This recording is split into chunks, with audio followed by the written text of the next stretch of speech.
Welcome back to the Deep Dive. Today we're diving into the world of AI stocks. Specifically, we're looking at stocks that could potentially, outperform even Palantir's amazing 2024. Yeah, Palantir definitely had a standout year. For sure.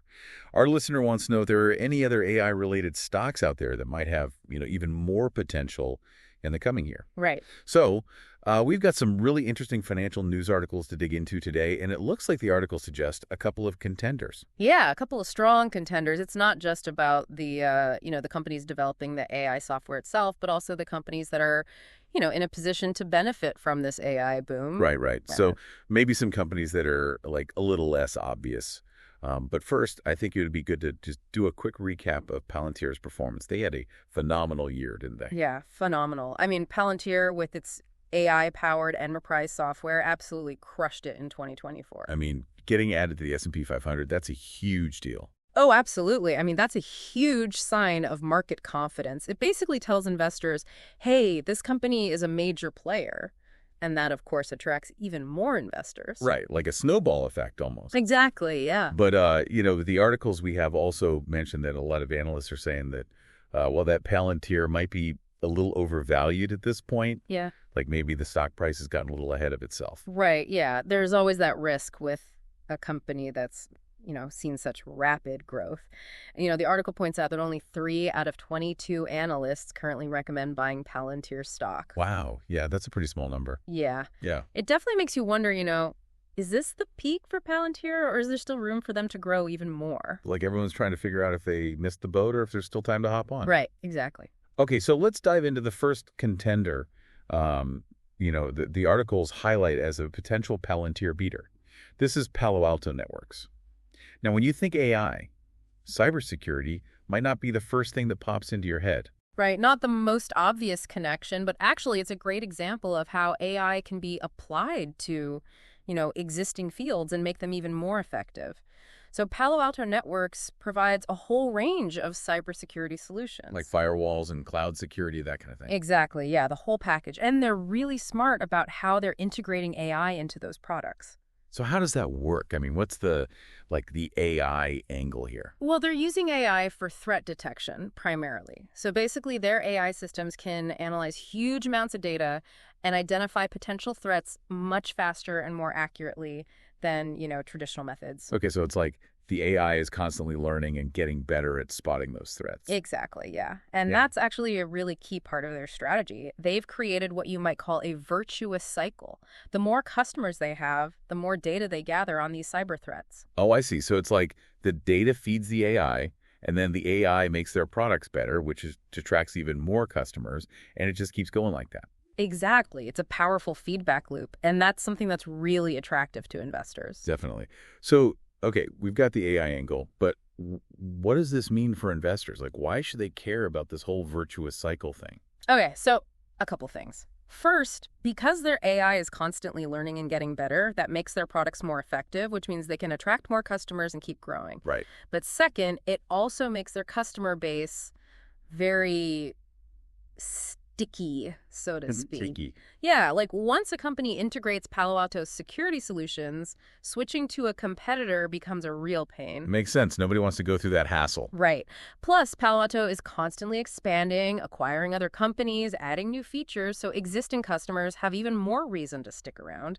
And that's good for business, obviously. Okay, that makes sense. So it's like a double whammy. They attract new customers, they keep the ones they have. So what's the financial outlook for Palo Alto? Well, the analysts are predicting that their stock could grow by 14% in 2025.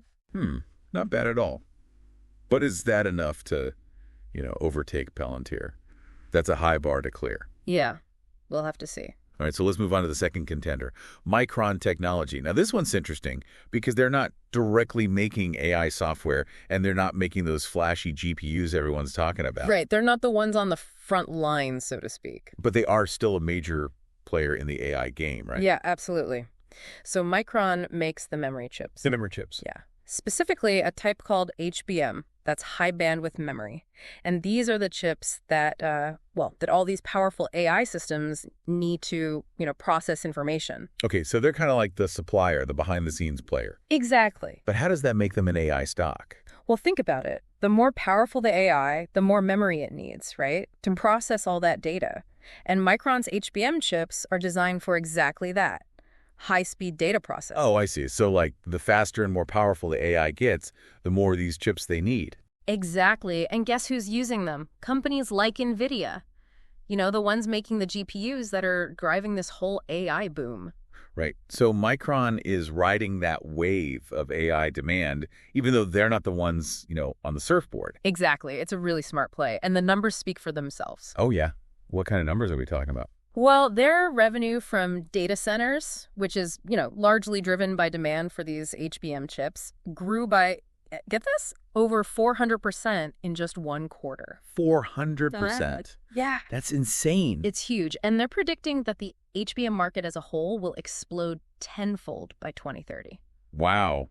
That's a bold prediction. It is. But they seem pretty confident about it. And honestly, it's not that hard to see why. I mean, AI is just becoming more and more data hungry. And Micron is in a perfect position to feed that hunger. Yeah, right. They're like the caterer for the AI feast. Exactly. However, we do need to acknowledge the elephant in the room here. What's that? Well, Micron's business is cyclical, meaning it's affected by, those ups and downs in supply and demand. You know what I mean? What goes up must come down. Right. So it's not like a guaranteed smooth ride. There's some risk involved. Yeah, there's always risk in investing, especially in tech. But Micron is particularly sensitive to those fluctuations in the semiconductor industry. Right, because if demand for, say, AI products slows down, that could really hit Micron hard. Exactly. They're kind of like more exposed than a company like Palo Alto, where the cybersecurity business is, a little more insulated. Okay, that's a good point. So we've got these two very different companies, both with really strong ties to this AI boom, but playing the game in very different ways. It's almost like two sides of the same coin. Yeah, I like that analogy. But this brings up a big question. Which business model is more sustainable in the long run? Is it the company that's directly providing AI solutions or the company that's providing the essential hardware that makes those solutions possible? That's the million-dollar question, isn't it? It's a tough one. It is. So we've got a lot to unpack here. We've got Palo Alto with its sticky customer base and its, relatively stable business model. And we've got Micron riding this massive wave of AI demand, but also facing those inherent risks of the semiconductor industry. Right. So as our listeners start to think about their own investment decisions, how do they weigh these factors? I mean, how do you decide which company is the better bet? Well, I think it really comes down to your risk tolerance and your investment goals, right? Are you looking for consistent long-term growth, or are you willing to, take a bit more risk for the potential of higher returns? There's no right or wrong answer. It's all about understanding, the potential rewards and the risks involved. Right. And of course, we can't forget about Palantir. Oh, yeah, for sure. I mean, even though some analysts are, raising those concerns about their valuation, they're still a major player in the AI field. They're not going anywhere anytime soon. Absolutely not. They've got a strong track record, a growing customer base, and they're constantly innovating. Right. It's entirely possible that they continue to dominate, maybe even defy those skeptics. Yeah, that's true. Yeah. So I guess what we're saying is it's a really complex landscape. Yeah. And there are a lot of factors to consider. Definitely. So for our listener, as they start to navigate this world of AI investments, what's the key takeaway here? I think the biggest takeaway is this. Don't just chase the hype. Really take the time to understand the underlying business models, the risks involved, and, what's driving each company's potential for success. It's not enough to just say, oh, this company's using AI, so it must be a good investment. Yeah.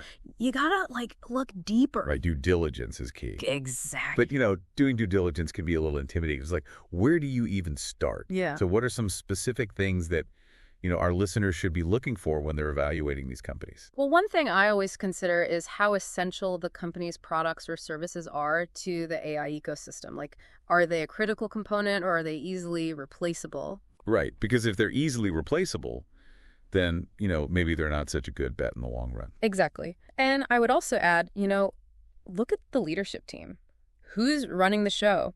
Do they have a clear vision for the future of AI and how their company fits into that picture? That's a really good point, because AI is such a, rapidly evolving field. It is. And you need leaders who can adapt quickly and, make those bold decisions to stay ahead of the curve. Right. Yeah. And of course, we can't forget about the financials. You can have the best AI technology in the world, but if the company isn't financially sound, it's not going to matter. Exactly. You got to look for companies with strong revenue growth, healthy profit margins, and a balance sheet that shows they can, weather the storms. Right. So it sounds like we're encouraging our listener to be a bit of a detective, to really dig deep and understand what's going on beneath the surface. I love that. Yeah, that's a great way to put it. Because ultimately, the most successful investors are the ones who can see beyond the headlines. You know what I mean? They're the ones who can identify those hidden gems, the companies that are truly positioned to capitalize on this AI revolution. Yeah, that's awesome. And who knows, maybe our listener will be the one to discover the next big AI success story. Right. That'd be amazing. Well, that's it for part 1 of our deep dive into AI stocks. We've covered a lot of ground today, but we're not done yet. Be sure to tune in for part 2, where we'll explore some specific strategies for evaluating AI investments and, really put those detective skills to work. Sounds good. Looking forward to it. Okay, so let's, kind of recap here for a second. We are looking at these 2 potential contenders, both hoping to, outperform Palantir in the coming year. Mm-hmm. We've got Palo Alto Networks and Micron Technology. They both have their own, unique connection to the whole AI boom. Yeah, it's fascinating. I mean, they're approaching this AI game from such different angles. Like Palo Alto, they're all about, using AI to basically supercharge their cybersecurity solutions. It's like taking an existing problem, security, which is a huge problem, and making their solutions even stronger, even more effective. And that whole virtuous cycle thing they've got going on. Yeah. That's pretty compelling. I mean, the more customers they get, the more data they can feed into their AI systems. And that, of course, makes their products, even better, even stronger. Right. It's the power of the network effect. It gives them a real edge in a very, very competitive market. And then on the other hand, we've got Micron playing a whole different game. Yeah, they're not directly selling AI solutions. They're providing the essential hardware, those memory chips, that actually make the solutions possible. Exactly. And as AI gets more complex, more data intensive, that demand for their HBM, their high bandwidth memory, just keeps going up and up. Yeah. I mean, a 400% increase in data center revenue in a single quarter? That's insane. I'm still trying to wrap my head around that number. It's mind-blowing. It is. But, that kind of explosive growth, it does come with, a bit of a caveat. Micron's success is very much tied to the overall demand for these AI products and the semiconductor industry, notoriously cyclical. So what you're saying is, if the demand for AI, cools down, Micron could be in a tough spot. Exactly. They're definitely more exposed to those market fluctuations than, say, a company like Palo Alto, whose cybersecurity business is, a little more insulated. Okay. So we've got these 2 very different companies, both with strong connections to the AI boom, but kind of like 2 sides of the same coin, right? Yeah, I like that. But this raises a really interesting question. Which business model is actually more sustainable in the long run? Yeah, that's the million-dollar question, right? It is. I mean, on the one hand, you have Palo Alto. They've got that sticky customer base. Yeah. And their business model seems, pretty resistant to those market swings. Right, exactly. But then on the other hand, you've got Micron. They're riding this massive wave of AI demand. And if AI really does continue this, meteoric rise, they could see incredible gains. Yeah, and they're an essential part of that AI supply chain. Yeah. But they don't have that same customer loyalty. Their chips are essentially commodities, which makes them vulnerable to price wars and competition. So it's this classic trade-off, Yeah. right? Stability versus explosive growth potential. Right. Palo Alto is more like slower, steadier growth, but maybe a little less risk. Mm-hmm. And then Micron. Maybe the possibility of huge returns, but definitely a higher risk factor. Yeah. So how do you actually weigh those factors when you're, thinking about making investment decisions? Well, it depends. I mean, it really depends on your risk tolerance and your investment goals. Are you looking for that consistent long-term growth, or are you willing to, kind of gamble on a company with potentially explosive but less predictable returns? There's really no right or wrong answer. It's about understanding the risks, and the potential rewards. Right. And of course, we can't forget about Palantir. Oh, definitely not. Even though some analysts are, raising those concerns about their valuation, They're still a major player in the AI field. They're not going anywhere. Absolutely. Palantir has a really strong track record, a growing customer base, and they're constantly innovating. It's entirely possible that they just continue to dominate the market, maybe even defy all those skeptics out there. Right. So for our listener, as they kind of start to explore this world of AI investments, what would you say is the main takeaway here? What should they be thinking about? I think the biggest takeaway, the most important thing is this. Don't just chase the hype. Take the time to really understand the underlying business models of these companies, the risks involved, and what's really driving each company's potential for success. It's not enough to just say, oh, this company's using AI, so it must be a good investment. You really have to look deeper. Right, like we were saying before, due diligence is key. Exactly. But for a lot of people doing due diligence, it can be a little intimidating. It's like, where do I even start? So what are some specific things that that our listeners should be looking for when they're evaluating these companies? Like, what are some of the clues? Okay, so one thing I always look at is how essential a company's products or services actually are to the AI ecosystem. Are they a critical component, or can they be easily replaced? Right, because if they can be easily replaced, then, that's a red flag, maybe. Exactly. And another thing to consider, look at the leadership team. Who's running the show? Do they have a clear vision for the future of AI? And how does their company fit into that vision? That's a great point. AI is just evolving so rapidly. It is. And you need leaders who can, anticipate those changes, adapt quickly, and make those, sometimes tough decisions. Right, yeah. Yeah. And of course, we can't forget about the financials. I mean, developing and deploying AI solutions can be expensive. Oh, for sure. So you want to make sure that the companies you're investing in, they have the resources to actually, stay in the game. Exactly. Look for companies with solid revenue growth, healthy profit margins, and a balance sheet that shows they can, handle those inevitable ups and downs. Right. So it sounds like we're encouraging our listener to, to be a bit of a detective here, I like that. Yeah. to really dig deep and understand what's really going on beneath the surface. Yeah. Because ultimately, the most successful investors are the ones who can kind of, see beyond those headlines. They're the ones who can identify those hidden gems, the companies that are truly poised to capitalize on this AI revolution. That's awesome. And who knows, maybe our listener will be the one to discover the next big AI success story. Right. I hope so. Okay, so we've been really dissecting the potential of these two AI-related companies, Palo Alto Networks and Micron Technology. And I guess the big question is, could either one of them actually, outperform Palantir in the coming year? Yeah. And we've seen that both companies have, some pretty compelling arguments. It's definitely not a clear-cut case. Yeah, for sure. Palo Alto, with its, AI-powered cybersecurity, they boast a pretty sticky customer base. And, their business model seems pretty resilient to those market swings. Right. And then you've got Micron supplying those crucial memory chips and really riding that wave of, explosive AI growth. But they're also facing that inherent volatility, that comes with the semiconductor industry. It's that boom and bust cycle. Right, right. It's fascinating how these two companies are tied to AI in such different ways. But here's something that's been on my mind. The articles we've been looking at, they focus on these two players, and they're strong contenders, no doubt about it. But what if we're missing something? What if the real game changer, the company that's really going to shake things up, is still kind of lurking in the shadows? I think you're hitting on a really crucial point.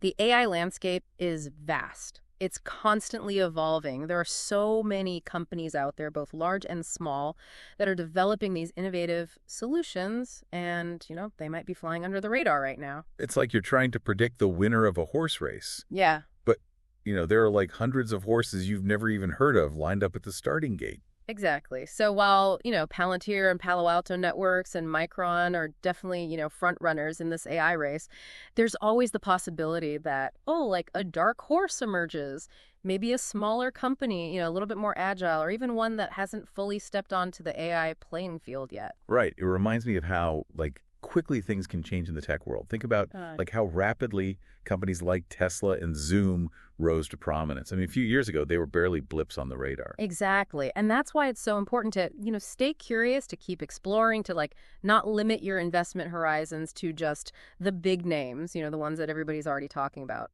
So as our listener, continues their exploration of AI investments, what are some things they should be looking for? Like, how do you identify those potential dark horses? What are the clues? Well, the first thing I would look for is a company that's actually solving real-world problems with AI. It's easy to get caught up in the hype, but ultimately, the companies that are going to succeed are the ones that are creating, like, tangible value. Right. So it's not just about having, some fancy AI algorithm. It's about applying that technology to actually solve a problem that, like, people or businesses are willing to pay for. Exactly. Another thing to look for is strong leadership. You need to have a leadership team with a clear vision. The AI field is evolving so quickly. You need leaders who can anticipate those changes, adapt quickly, and, make those bold decisions. And of course, we can't forget about the financials. Mhm. I mean, developing and deploying these AI solutions, Yeah. it can be expensive. It can be very So expensive. you want to make sure that the companies you're investing in, they have the resources to stay in the game. Absolutely. Look for companies with solid revenue growth, healthy profit margins, and a balance sheet that shows they can, weather those inevitable storms. Right, right. So it sounds like, we're encouraging our listener to kind of be a detective here. I like that. Do your research. Explore different sectors. Keep an open mind. Because the next big AI success story, it could be hiding in plain sight, just waiting for someone to discover it. And who knows? Maybe that someone will be you. Thanks for joining us for this deep dive into the world of AI stocks. We hope you found it insightful and, maybe even a little bit inspiring. Remember, the AI revolution is still unfolding, and there are countless opportunities out there for those who are willing to, do their homework and think outside the box. We'll see you next time on The Deep Dive. See you next time.